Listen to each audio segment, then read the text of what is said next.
Hello students, today we are going to study about addition modulo n and multiplication modulo n. These two topics are very important.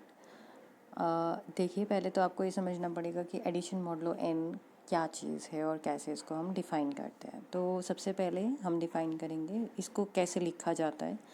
We write the addition modulo n as a plus b और plus के नीचे हम small n लिखते हैं। तो इसका कहने का मतलब होता है जहाँ पर a और b कोई भी इंटीजर्स हैं, n कोई फिक्स्ड पॉजिटिव इंटीजर है और we define is like this a plus b n is equals to r where r lies between 0 and n। r 0 हो सकता है, r represents the remainder, r is the least non negative remainder when a plus b usual addition से इसको हम define करते हैं ऐसे कि a प्लस बी को यूजुअल एडिशन है, ठीक है, which is divided by n। So हम डिफाइन कर रहे हैं इसको किस तरीके से, मॉडुलो n की तरीके से, जिसको हम लिखते हैं a प्लस बी, ये कॉन्ग्रुएंसी का साइन है, r मॉडुलो n। कहने का मतलब है जी r है ये कब आएगा, जब हम a प्लस बी को n से डिवाइड करेंगे तो जो रिमाइंडर आएगा वो हम यहाँ पे लिखते हैं r, ठीक है। ये जो r है यहाँ पे लिखा गया, इसको हम इस तरीके से लिखते हैं। तो अभी देख लीजिए यहाँ पे एग्जांपल दिया है 18 प्लस 9 जो हमारे पास आता है 27, ठीक है, डिवाइडेड बाय 5। तो 27 को 5 से डिवाइड करके रिमाइंडर क्या आएगा 2। तो हमने इसको इस तरीके से लिख दिया है। तो या तो हम इसको ऐसे लिखें 27 25 प्लस 2, या फिर 2 is the least non negative remainder when 18 plus 9 is divided by 5, ठीक है। इसी तरीके से दूसरा एग्जांपल है हमारे पास -37 प्लस 2 डिवाइडेड बाय 4। एक तरीके से हम इसको ऐसे रीड आउट कर सकते हैं। तो -37 प्लस 2 क्या हुआ, -35 अगर हम 4 से डिवाइड करें तो हमारे पास रिमाइंडर क्या आएगा 1 से 1, ठीक है। देखिए -35 जो आपके पास आया इसको हमने 4 से डिवाइड किया तो हम रिमाइंडर आता है 1 which is least non negative remainder. ये ध्यान रखिएगा कि हमें क्या चाहिए, नॉन नेगेटिव रिमाइंडर।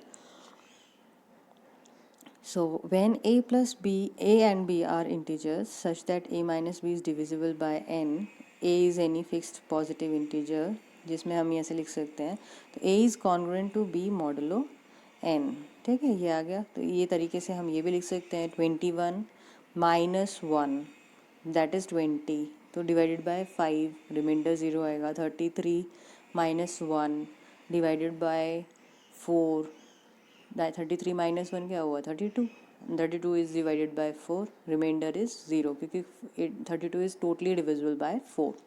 नेक्स्ट है हमारे पास मल्टीप्लिकेशन मॉडुलो n। जैसे हमने यहाँ पे प्लस के लिए डिफाइन किया वैसे ही यहाँ पे मल्टीप्लिकेशन के लिए आएगा। a और b कोई भी इंटीजर्स होंगे, n फिक्स्ड पॉजिटिव इंटीजर होगा। ये ज़रूर ध्यान दीजिएगा कि n जो है वो पॉजिटिव इंटीजर रहता है, a और b एनी इंटीजर्स हैं। तो जब हम इस तरीके से लिख रहे हैं a multiply by b divided by n, एक तरीके से ये है, और ये r आपके पास रिमाइंडर आ रहा है। तो r हमारे पास लाई करेगा 0 और n के बीच में, जहाँ r 0 भी हो सकता है जब रिमाइंडर 0 होता है। तो where r is the least non negative remainder when a। तो हमारे पास यूजुअल मल्टीप्लिकेशन मतलब जो सिंपल मल्टीप्लिकेशन होती है, या फिर अगर आपको स्पेसिफिकली कोई डिफरेंट टाइप की मल्टीप्लिकेशन दी हो जिसमें आपको कहा गया कि इसको हमने मल्टीप्लाई करना और ये स्पेसिफिक रूल लगा के आपका ये आंसर कुछ और आना चाहिए, जो भी लिखा होता है उन्होंने स्पेसिफिक रूल लगा के। तो अब जैसे यहाँ पर भी आएगा 8 इंटू, ये हमने इस तरीके से लिखा है a b congruence r modulo n, ठीक है, मतलब ए बी मल्टीप्लाई करेंगे डिवाइड करेंगे n से and we get the remainder r। अब वैसे ही यहाँ पर है तो 8 3 24, 24 इज़ डिवाइडेड बाय 7, रिमाइंडर आएगा 3, तो इसीलिए हमने इसको यहाँ पे इस तरीके से लिखा है। तो ये आ गया आपके पास where 3 is the least non negative remainder. Next है हमारे पास additive group of integers modulo n। इसी के ऊपर बेस्ड क्वेश्चन भी है, तो ये क्वेश्चन भी हम इसको स्टडी कर लेते हैं और फिर इसी तरीके से हम इस पे आगे करते हैं। तो ये हमारे पास आ रहा है, इसमें एग्जाम्पल 49 जो आपके पास दिया हुआ है यहाँ पर है, show that the set ZN या जे एन जिसको हम लिख रहे हैं वो 0 1 2 3 4 अप टू n-1 है, जहाँ पे n जो है स्ट्रिक्टली ग्रेटर देन 1 है, मतलब 1 तो हो ही नहीं सकता, स्ट्रिक्टली ग्रेटर देन 1 मतलब 2 हो सकता है, 2 ऑनवर्ड्स जो भी आपके पास आएंगे, और n जो है वो इंटीजर्स को बिलोंग करता है, z, ठीक है। Form an finite abelian group under composition of addition congruence modulo n। तो अब जब भी ऐसा लिखा जाएगा composition of addition congruence modulo n, तो इसमें यही कॉन्ग्रुएंसी यूज़ होगी जो आपको एडिशन मॉडुलो n में आपको भी बताई गई है, यानी सिंपल एडिशन नहीं हम कंसिडर करते हैं इसमें। तो यहाँ पे हम पहले सबसे पहले डिफाइन करेंगे जो हमें दिया गया है zn या jn, जिसमें 0 1 2 3 अप टू n-1 आ रहा है, n is greater than 1, n belongs to the z। The composition defined in addition modulo n वो कैसे डिफाइन की गई है, फॉर ऑल ए बी जो jn को बिलोंग करते हैं, a स्टार b, या कह सकते हैं हम a plus b divided by n gives the least non negative remainder r, मतलब एडिशन मॉडुलो n का डेफिनेशन फॉलो कर रहा है। हमें बताना है कि ये एक फाइनाइट एबिलियन ग्रुप है under this composition. Finite abelian group मतलब उसमें सारी की सारी प्रॉपर्टीज़ जो ग्रुप की होती है प्लस कम्यूटेटिव प्रॉपर्टी हो वो सेटिस्फाई करता है, तो हमें सारी चीज़ें बताने हैं। तो सबसे पहले हमें ये जो एलिमेंट्स इसके अंदर आ रहे हैं वो किस टाइप के रूल को फॉलो करते हैं वो हमें क्लियर होना चाहिए, जहाँ पर n जो है वो इंटीजर्स है, ठीक है। तो जैसे हमारे पास ये डिफाइन किया हमने एडिशन मॉडुलो n, क्या मतलब हुआ कि a plus B is congruent to r modulo n, मतलब a प्लस बी, a जो एलिमेंट है वो भी jn से आएगा, ठीक है, b जो एलिमेंट है वो भी jn से आएगा, और जो रिमाइंडर r होगा that should also belongs to the set of jn, ठीक है। तो और हम डिवाइड कर रहे हैं उसको किसी भी n से जो कि हमारे पास z से बिलोंग करता है, ठीक है। तो हमारे पास पहला आ रहा है क्लोजर प्रॉपर्टी। अब देखो यहाँ पर क्लोजर प्रॉपर्टी का मतलब है कि जो हमारा रिजल्टेंट आता है वो भी उस jn से आना चाहिए, या जो भी ग्रुप आपका आता है। तो यहाँ पे हर एक a b आपने लिया कहाँ से, jn से लिया। a और b यहाँ पर आ रहा है 0 और n के बीच में, ठीक है। ये तो हमारे पास है ही, क्यों 0 और n के बीच में, क्यों, क्योंकि हमारे पास jn से आ रहा है और यहाँ पर n नहीं है, यहाँ n-1 है, ठीक है। बात समझ में आ रही होगी।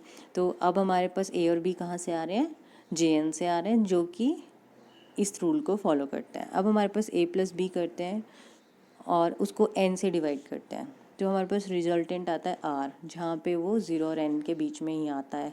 ये चीज़ तो हमें दी हुई है, कैसे दी हुई है, क्योंकि हमारे पास एडिशन मॉडुलो n की डेफिनेशन कहती है कि जब भी हम n से डिवाइड करते हैं तो जो रिमाइंडर आता है वो 0 और n के बीच में ही होता है।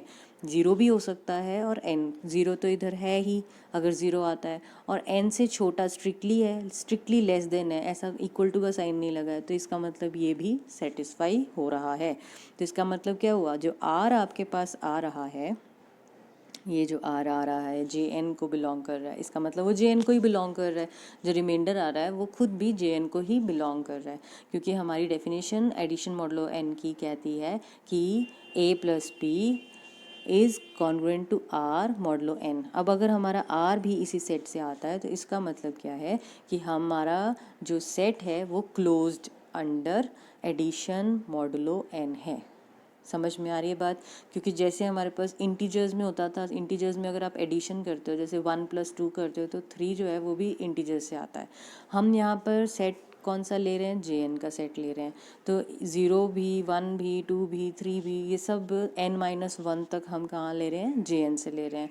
तो अगर jn से ले रहे हैं तो जो रिमाइंडर बन के आ रहा है वो भी jn से आ रहा है। अब आप खुद देख सकते हो इसमें, क्योंकि n ये जो एलिमेंट्स है यहाँ पर हमारे पास ये सब jn से ही आएंगे, रिमाइंडर भी jn से है। वो कैसे आएगा, जैसे एडिशन मॉडुलो n की बात करते हैं, जैसे मैंने 3 ले लिया प्लस 4 ले लिया, ठीक है, 3 + 4 तो वो हो गया 7, और n आपने 2 ले लिया, ठीक है, तो 2 से आपने 2 से डिवाइड किया 7 को, तो आपके पास क्या आएगा, 2 से डिवाइड किया 7 को, तो आपके पास आएगा 2 3 ज़ा 6 और रिमाइंडर आ गया 1। तो इस सेट में 1 आ रहा है कि नहीं आ रहा है, क्यों, क्योंकि जो 2 है वो ग्रेटर देन 1 है, तो हमारा J2 क्या बनेगा, J2 बनेगा it is equal to 0 1 1 and 0 और 1 के बीच में। ओके, तो इसका मतलब 0 और 1 ही आते हैं J2 में। J2 में n की जगह आपने 2 सब्स्टिट्यूट किया। नेक्स्ट है associative property for all A B C belongs to Jn, जो तीनों एलिमेंट्स ले रहे हैं हम इसी Jn से ले रहे हैं। और द लीस्ट नॉन नेगेटिव, अब n को ना एक तरीके से पॉइंट लेके भी देख सकते हो कि n को अगर मैंने 5 ले लिया, n को मैंने 4 ले लिया, तो आप वो चीज़ें सेटिस्फाई करवा पा रहे हो कि नहीं करवा पा रहे। एसोसिएटिविटी में आ गया। तो ए बी सी, अगर J हम 4 लेते हैं, समझ लो J को हमने n को हमने 4 लिया, तो J4 अगर हम लेते हैं तो उसमें एलिमेंट्स कहाँ तक आएंगे? एलिमेंट्स आएंगे 0 1, 0 आएगा, 1 आएगा, 2 आएगा, 3 आएगा। क्या 4 आएगा? नहीं आएगा, क्योंकि यहाँ पे 4 माइनस 1 तक ही आ पाते हैं, जो भी n तक आता है। ठीक है, तो हमारे पास आ गई नेक्स्ट वैल्यू।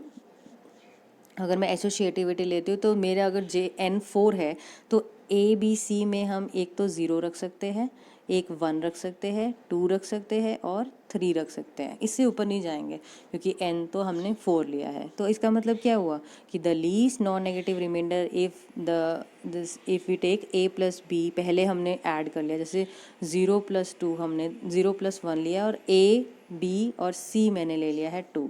ठीक है, तो अगर मैंने इस तरीके से लिया है तो मेरे पास क्या आएगा? 0 प्लस 1 1, 1 प्लस 2 3, 3 अगर हमने डिवाइड करवा दिया 4 से तो क्या कहानी आएगी? 4 से अगर डिवाइड कर दो रिमाइंडर क्या आएगा? 3, जो कि उसी J4 से आ रहा है। उसी तरीके से अगर हम पहले 0 बाहर रख दें और 1 और 2 को ऐड कर दे तो भी हमारे पास वही रहता है। तो इसका मतलब एसोसिएटिविटी होल्ड्स। ठीक है, नेक्स्ट है कम्यूटेटिविटी। कम्यूटेटिविटी में the least non negative remainder remain same if we add a plus B, पहले कर लो या b प्लस ए कर लो, डिवाइड कर लो n से, तो भी हमारे पास रिमाइंडर वही आएगा। ठीक है जी, तो ऐसी तरीके से आता है।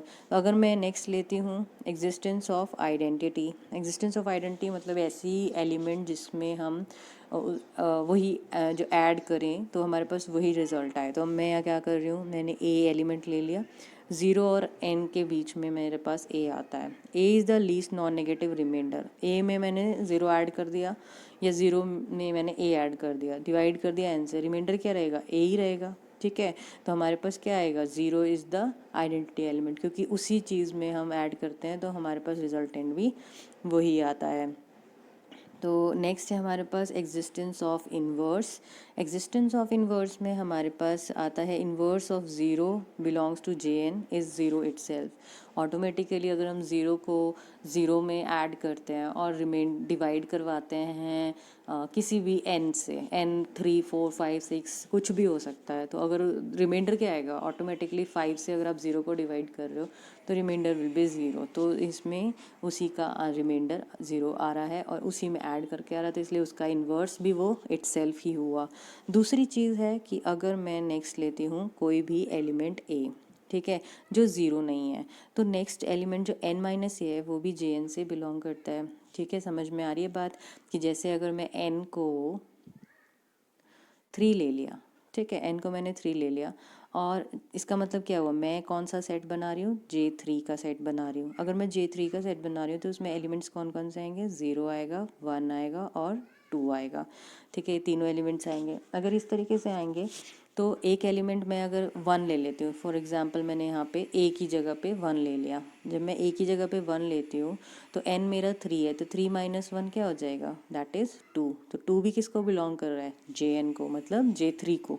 तो सच दैट ये चीज़ आप लिख के देखना जो मैं बोल रही हूँ, तो आपको क्लियरली समझ में आएगा कि अब मैं यहाँ पर दोनों को ऐड करवा दिया और कॉन्ग्रुएंट मॉडुलो 0 मॉड n हम कर रहे हैं इसमें। तो a की जगह मेरे पास आ रहा है 1 और n माइनस a की जगह पे आ रहा है 2, तो दोनों को ऐड करवाया 3 ऑटोमेटिकली। ठीक है, अगर आप एलिमेंट लेते हो 2, जैसे a की जगह पे 2 लेते हो तो n माइनस a क्या आएगा? 3 माइनस 2 दैट इज़ 1। तो दोनों का एडिशन फिर से क्या होगा? 3 होगा। 3 होगा तो इसका मतलब 3 से जब हम डिवाइड करेंगे, n तो मैंने 3 लिया है, 3 को 3 से डिवाइड करके रिमाइंडर क्या आएगा? 0। 0 क्या है? Identity element. Therefore a is the inverse of n minus a, और या कह सकते हैं हम n minus a is the inverse of a। ठीक है, इसीलिए हम लिख सकते हैं n minus a is the inverse of a, therefore jn is the abelian group, क्योंकि कम्यूटेटिव प्रॉपर्टी भी होल्ड कर रही है, आइडेंटिटी इन्वर्स प्रॉपर्टी भी होल्ड कर रही है। तो सबसे पहले हमें क्लोजर प्रॉपर्टी, एसोसिएटिव प्रॉपर्टी, उसके बाद हमने existence of identity, commutative property और एग्जिस्टेंस ऑफ इन्वर्स किया। तो jn जो हमारे पास एडिशन मॉडलो n का ग्रुप होता है, इसको हम कहते हैं additive group of integers modulo n। तो ये हमारे पास जनरल सा ग्रुप होता है। अब हमारे पास मल्टीप्लिकेशन मॉडलो लेंगे हम, तो नेक्स्ट जो हमारे पास आ रहा है group of units under multiplication modulo P, तो इसमें भी वही चीज़ें आएंगी और यही तरीके से हम करेंगे। बस वहाँ पे एडिशन था, यहाँ मल्टीप्लिकेशन रहेगा, थोड़ा सा डिफ़र करेगा आगे, वो देखते हैं कैसे। यहाँ पे आपके पास एग्जांपल है ये, show that the set J P 1 2 3 up to p minus 1 where p is the prime number forms a finite abelian group. अभी ध्यान है, finite abelian group of order P. Under order का मतलब भी आपको पता है, ऑर्डर क्या होता है, डिफरेंट एलिमेंट्स है ना, under the composition of multiplication congruence model of P. हमें ये प्रूव करना है, वही चीज़ जो हमने एडिशन में प्रूव करी वो मल्टीप्लिकेशन में करनी है। तो आई थिंक आप ये खुद कर सकते हैं, तो इसको ट्राई कीजिए, बहुत ईजी है, एक एक स्टेप। आप पी को कोई, क्योंकि यहाँ पे हमें क्या दिया गया है, पी इज़ अ प्राइम, तो आप जो भी एग्जाम्पल अगर सोचें माइंड में, तो पी आपने प्राइम नंबर लेना है, 7 ले लेना है, 11 ले सकते हैं, 13, मतलब कोई भी ऐसा प्राइम जो आप लेना चाहते हैं, ठीक है। तो उसको आपने प्राइम लेकर ही जे पी सेट बनाना है और उसी तरीके से आपने इसमें डिफाइन करना है। उसी में से एलिमेंट्स ए और बी और सी जहाँ जहाँ ज़रूरत होती है आपने वो लेके उसको सॉल्व कर लेना है। It is also very easy और इसको आप ट्राई कीजिए। जो हमने अभी इससे पहले किया था डिफ़ाइन, उसके ऊपर बेस्ड हम एक क्वेश्चन कर लेते हैं, मल्टीप्लिकेशन का भी और एडिशन का भी, तो आपको और ज़्यादा क्लियर हो जाएगा। तो जैसे हमारे पास ये एग्जांपल है, show that the set G 0 1 2 3 4 5 हमने लिया है कोई set, is a finite abelian group of order 6 under addition modulo 6। यहाँ पर हम यूज़ कर रहे हैं कॉम्पोजिशन टेबल, इससे आपको कॉम्पोजिशन टेबल का कंसेप्ट भी और ज़्यादा क्लियर हो जाएगा। तो इसे कैसे करते हैं कि सबसे पहले ध्यान में रखना है हमें गिवन क्या क्या है। एक तो सेट हमें गिवन है, ठीक है, जिसमें 0 से लेके 5 तक एलिमेंट्स आ रहे हैं। दूसरा देखा गया है कि ये ग्रुप ऑर्डर 6 है, बिकॉज 6 एलिमेंट्स हैं, 6 डिस्टिंक्ट एलिमेंट्स हैं। हमें प्रूव करना है एडिशन मॉडुलो 6 के साथ, मतलब हमें जो एडिशन करवानी है, हर एक एलिमेंट की एडिशन होगी दूसरे एलिमेंट के साथ और डिवाइड किससे होगा, 6 से होगा। तो अब देखिए इसको कैसे हम कॉम्पोजिशन टेबल से क्लियर करते हैं। पहले तो आपको कॉम्पोजिशन टेबल बनाना आना चाहिए। जैसे मैंने पहले एलिमेंट सारे लिख लिए यहाँ पर 0 से लेके 5 तक और यहाँ पे लिख लिए, तो ये लेफ्ट साइड हो गई और ये राइट साइड के टॉप मोस्ट में हमने लिख ली। जैसे वहाँ पर हम ए स्टार बी लिखते थे, जैसे हमारे पास ए स्टार बी होता है, हम इसको प्रूव करते हैं बी स्टार ए करते हैं। तो ये लेफ़्ट है, ये राइट है, तो इस तरीके से हमारे पास ये राइट है और ये लेफ़्ट है यहाँ पर। तो इसे हमने इस तरीके से किया, हमने दोनों लिख दिए। अब हमने क्या करना है, 0 + 0, ये हमने पहले ऑपरेट करवाना चाहिए। 0 + 0 इज़ 0, डिवाइडेड बाय 6 क्या आ जाएगा, रिमाइंडर 0। 0 + 1, तो 0 + 1 is 1, divided by 6 is 1। Again 0 + 2 is 2, divided by 6 is 2। 0 + 3 is 3, divided by 6 is 3। ये रिमाइंडर्स आ रहे हैं सारे जो भी आपके पास आ रहे हैं। इसी तरीके से हमने लेफ्ट साइड ये कॉलम वाइज कर लेते हैं। 0 + 0 इज़ 0, रिमाइंडर इज़ 0। 0 + दिस 0, इसकी बात कर रहे हैं हम। 0 + 1, क्योंकि प्लस की बात हो रही है तो डिवाइडेड बाय 6 1, रिमाइंडर भी 2, 3 से प्लस किया तो रिमाइंडर 3। 0 + 4, रिमाइंडर 4, इस तरीके से आ रहा है। अब जो थोड़ा सा और कॉम्प्लिकेटेड आता है, बाकी तो आप कर ही लेंगे, ये हो जाएगा। जैसे अब यहाँ पे मैं 1 के साथ 1 को ऐड करवा रही हूँ, तो 1 + 1 होता है 2, तो 2 को हमने डिवाइड करवाया 6 से, तो 2 ही आएगा रिमाइंडर, इसलिए 2 आ गया। फिर हमने 1 को 2 से ऐड करवाया, तो 2 1 + 2 इज़ 3, 3 को रिमाइंडर आ गया 3। 1 + 3 इज़ 4, 4 रिमाइंडर आ गया। 1 + 4 इज़ 5, 5 रिमाइंडर आ गया। 1 + 5 इज़ 6, 6 को 6 से डिवाइड करेंगे तो क्या आएगा, रिमाइंडर 0, इसीलिए यहाँ पर 0 आया है। ठीक है, आई होप आपको समझ में आ गया होगा अब रिमाइंडर कैसे कर रहे हैं। अब जैसे ये मैं 3 ले लेती हूँ, 3 × 1 इज़ 3, सॉरी 3 + 1 इज़ 4, रिमाइंडर आ गया आपके पास 4 से 6 से डिवाइड किया 4, तो आ गया 4। 3 + 2 इज़ 5, 5 को डिवाइड किया 6 से, 5 आ गया। 3 + 3 इज़ 3 + 3 इज़ 6, 6 डिवाइड किया 6 से 0 हो गया। 3 + 4 इज़ 7, 7 को डिवाइड किया 6 से 1 आ गया। 3 + 5 इज़ 8, डिवाइड किया 2 आ गया। इसी तरीके से 5 से कर लेते हैं। 5 + 0 इज़ 5, रिमाइंडर 5, 5 + 1 इज़ 6, रिमाइंडर 0 हो गया। 5 + 2 is 7, remainder 1, 5 + 3 is 8, remainder 2, 5 + 4 is 9, remainder 3, 5 + 5 is 10, 10 को 6 से डिवाइड करवाया तो 4 आंसर आ गया। ठीक है, अब आपको कॉम्पोजिशन टेबल मीन आ गया समझ में कैसे बनाया जाता है। अब इसको क्लोजर प्रॉपर्टी हम बताते हैं। Since all the elements in the composition table और elements of G and G is closed, क्योंकि जितने भी कॉम्पोजिशन में एंट्रीज आ रही हैं वो सारी की सारी एंट्रीज कहाँ से आ रही है, इसी सेट से आ रही है, इसीलिए वो क्लोज्ड अंडर एडिशन रहेगा मॉडुलो 6 के साथ। अब associative property, A B C तीन एलिमेंट्स लिए जी से, तो a + b 6 हमने जो करा तो हमें पता है b + c, अगर हम ए बी कोई भी एलिमेंट लेते हैं सारे एलिमेंट्स यहीं से आएंगे और उनको जो भी ऐड करवाते हैं और उसके बाद डिवाइड करते हैं 6 से, तो वो रिजल्टेंट भी वही आता है। लीस्ट नॉन नेगेटिव रिमाइंडर जो भी आपके पास आ रहा है is divisible by 6, and least non negative remainder when a + b पहले डिवाइड कर लो, पहले ऐड कर लो या बाद में ऐड कर लो, तो ये डिविजिबल बाय 6 हो जाएगा। नेक्स्ट है आपके पास इसी तरीके से हमारे पास ये एसोसिएटिव प्रॉपर्टी भी होल्ड कर जाती है। तो नेक्स्ट है existence of identity. Existence of identity में हमारे पास एक ऐसा आइडेंटिटी एलिमेंट होना चाहिए। तो ए में हमारे पास ए बिलोंग्स टू जी, कोई भी एलिमेंट जी को बिलोंग करता हुआ ले लिया, तो 0 बिलोंग्स टू जी हम लेते हैं क्योंकि 0 बिलोंग कर रहा है। तो a + 0 अगर हम ऐड करते हैं तो हमारे पास आता है 6, और 0 + a ऐड करो या a + 0 करो तो आपका रिमाइंडर हमेशा a ही आएगा, because a is less than the element 6। ठीक है, तो फॉर्म द कॉम्पोजिशन टेबल। अगर आपके पास a कोई भी एलिमेंट होता है, क्योंकि a belongs to the set g है और 6 से आप डिवाइड कर रहे हो, तो 0 इज़ द आइडेंटिटी एलिमेंट। इसी तरीके से एग्जिस्टेंस ऑफ इन्वर्स, हर एक एलिमेंट का इन्वर्स एग्जिस्ट कर रहा है, वो हम कॉम्पोजिशन टेबल से भी देख सकते हैं कि जब हम 4 2 को ऐड करते हैं तो 4 इज़ द इन्वर्स ऑफ 2 हो गया, क्योंकि 4 + 2 जब भी ऐड करते हैं हमारा आइडेंटिटी एलिमेंट बनता है। इसी तरीके से 5 के लिए आइडेंटिटी एलिमेंट बन जाएगा 1, क्योंकि 5 में 1 ऐड करते हैं और डिवाइड बाय 6 करते हैं तो आइडेंटिटी एलिमेंट बनता है। तो 5 इज़ द इन्वर्स ऑफ 1 और 1 इज़ द इन्वर्स ऑफ 5। तो इसी तरीके से इसको जनरलाइज फॉर्म में जब लिखा जाए तो इसी तरीके से यहाँ पर हमें बताया गया है। इस और तो inverses of 0 1 2 3 4 5 is 0 5 4 3 2 1 respectively, that is inverse of each element exist करते हैं कॉम्पोजिशन टेबल से हम शो कर सकते हैं। Further composition table is commutative as the corresponding rows and the corresponding columns are identical in the composition table. ठीक है, तो आपके पास क्या हुआ, the number of elements in G is 6, G is the abelian group of, क्योंकि total number of elements भी 6 हैं तो ऑर्डर भी आपके पास 6 ही आएगा। ठीक है जी, तो नेक्स्ट हमारे पास मल्टीप्लिकेशन का क्वेश्चन है। तो ये मल्टीप्लिकेशन का क्वेश्चन भी इसी तरीके से हम फुलफ़िल कर सकते हैं। सबसे पहले आपको इसमें मल्टीप्लिकेशन का फॉर्म बनाना होता है, मल्टीप्लिकेशन का टेबल बनाना होता है। यहाँ पे आपने थोड़ा सा चेंजेस कर दें, ये इस तरीके से लिखना है मल्टीप्लाई देन 7, ये इसको करेक्ट कर लीजिएगा, यहाँ पे प्रिंटिंग मिस्टेक है। तो इसके बाद क्या है कि हमने ऐसा टेबल बना दिया।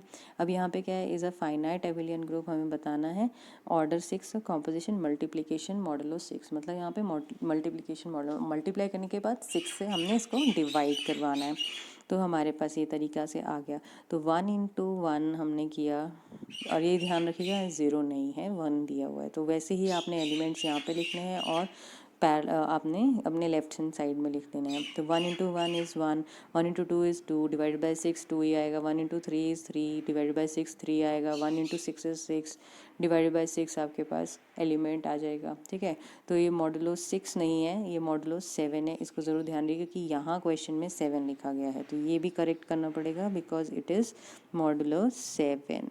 यहाँ पे मॉडुलो 7 लिखा जाएगा, ये गलत है, इसको कर लीजिएगा। तो इसका मतलब क्या हुआ, ये 7 से डिवाइड हो रहा है। अगर 6 से होता तो 6 × 1 तो डिवाइड बाय 6 हो जाता है और इट्स रिमाइंडर इज़ 0। ठीक है, तभी हमारे पास यहाँ पे ये आ रहा है। तो ये मैंने क्वेश्चन इसीलिए उठाया है ताकि आपको क्लियर पता चल जाए कि आपकी बुक में थोड़ी सी प्रिंटिंग मिस्टेक है। यहाँ पे 4 है, जैसे मैं इसमें से कोई जनरल सा लेती हूँ, 4 × 4, 4 4 16, 16 को आप 7 से डिवाइड करेंगे तो क्या आएगा, 7 14 हो जाता है, remainder is 2, therefore it is 2, remainder is 2 आ रहा है आपके पास यहाँ पर ये। अब 6 इंटू 6 कितना होता है, 6 इज़ द 36, तो 36 को आपने 7 से डिवाइड किया, 7 5 35, तो यहाँ रिमाइंडर 1 आ गया। और इसी तरीके से सारे रिमाइंडर्स हमारे पास है। तो क्लोजर प्रॉपर्टी के लिए वही चीज़ रहेगी, since all the elements of the composition table is are the elements of G, so the G is closed under composition addition modulo 7। ठीक है, तो इसी तरीके से एसोसिएटिव प्रॉपर्टी जैसे हमने एडिशन में करी थी वही, least non negative remainder when A multiply by B multiply by C, bracket पहले लिखा हो या बाद में लिखो, इज डिविजिबल बाय 7, और ये इस तरीके से हमारे पास आ गया है। नेक्स्ट है हमारे पास एग्जिस्टेंस ऑफ आइडेंटिटी। आइडेंटिटी क्या होगी मल्टीप्लिकेशन की, 1 होती है, क्योंकि जब भी हम मल्टीप्लाई कर रहे हैं हमारे पास वही एलिमेंट आ रहा है, तो A into multiply by 1 divide by 7 हमारे पास आ गया, और 1 is the identity element. Existence of inverse क्या होगा, form the composition table, 1 into 1 आपके पास 7, 1 into 1 divide by 7, automatically remainder 1 आएगा, 1 का इन्वर्स 1 ही हो गया। 2 इंटू 4, 2 4 का 8 होता है, डिवाइड बाई 7 आता है 1, मतलब जहाँ पे भी रिमाइंडर 1 आता है वो आप ले लेंगे, सारे के सारे एक दूसरे के इन्वर्सेस होंगे। इसी तरीके से 2 का इन्वर्स क्या बना 4, और 4 का इन्वर्स बना 2। इसी तरीके से यहाँ पे 3 के लिए आ रहा है 3 multiply by 5, 3 5 15 and divided by 7, that is remainder 1। जहाँ जहाँ रिमाइंडर 1, तो हर एक एलिमेंट का इन्वर्स एग्जिस्ट कर रहा है, so therefore we can find the inverses of 1 2 3 4 5 6 1 4 5 2 3 6 respectively, so the inverse of each element exist, so the composition table is commutative as the corresponding rows of and columns are identical in the composition table। क्योंकि identical है वो कैसे पता चल रहा है, ये जो आपके पास यहाँ पर एलिमेंट्स आ रहे हैं, ठीक है, ये जो पहली रो और कॉलम में आपके पास जितने भी एलिमेंट्स आ रहे हैं, ठीक है। तो therefore G is the abelian group of order 6, क्योंकि एलिमेंट 6 हैं, अंडर मल्टीप्लिकेशन मॉडुलो 7, ठीक है, मॉडुलो 7।